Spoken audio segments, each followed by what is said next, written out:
next president being linked to drug trafficking, and it's just relegated to the realm of like social media rumors and stuff you see on blog pages on Instagram and things like that.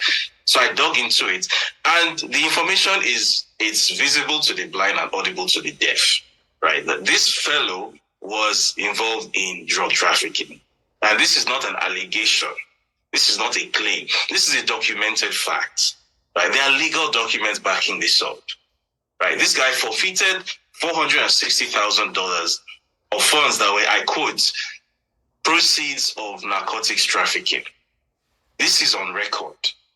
So I don't know, possibly because it's been 29 years since this thing happened, and as we tend to do in Nigeria, we tend to think that justice has an expiry date.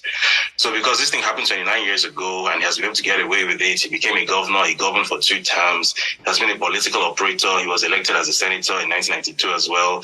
So basically he got away with it all the time. So the posturing from the camp seems to be that, well, this is already dead and buried, so why are you resurrecting this now?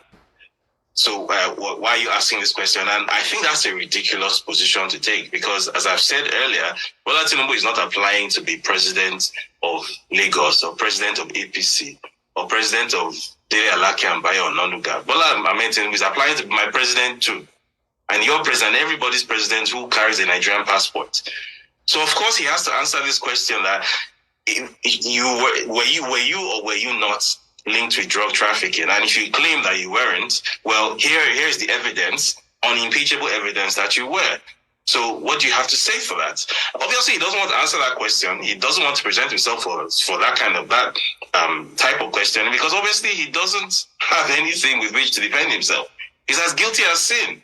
That's very obvious. And then the second story, which I did, which was a separate story, but also linked to that, was a story about perjury.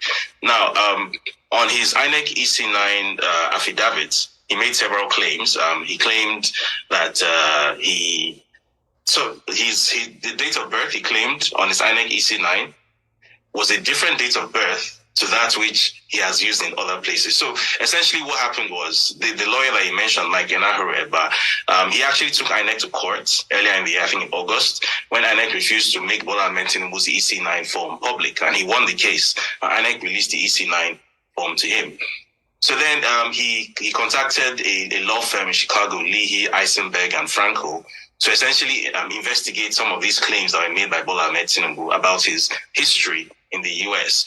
So subpoenas were sent to Chicago State University, Richard Daley College, Deloitte, where he claimed to have worked, and Anderson Tax, because he claimed to have worked at Arthur Anderson at some point too.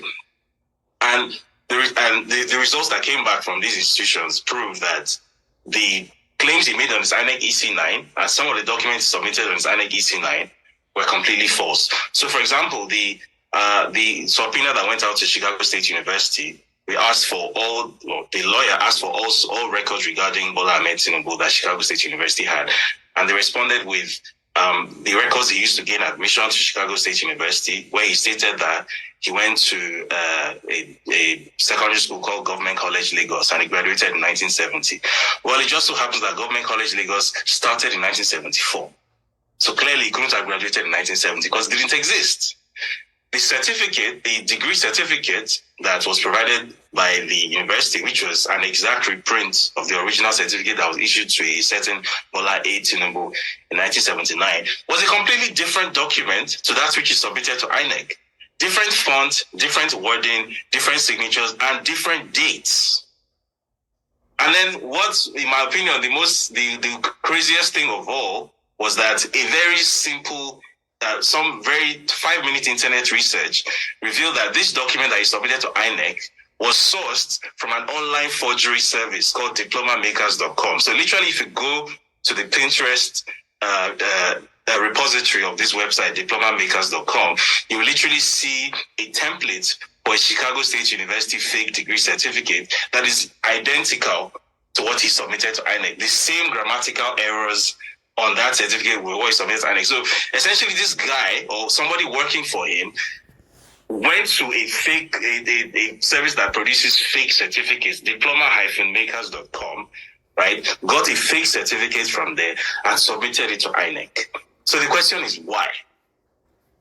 The answer to that may be answered by some of the other records that were obtained from Chicago State University. Now, one of the records that was obtained was a transcript from Richard Daley College, which was used to gain admission. And on that transcript, it was stated that the person known as Bola A. Tinubu that was given admission to Chicago State University, the sex of that person was female.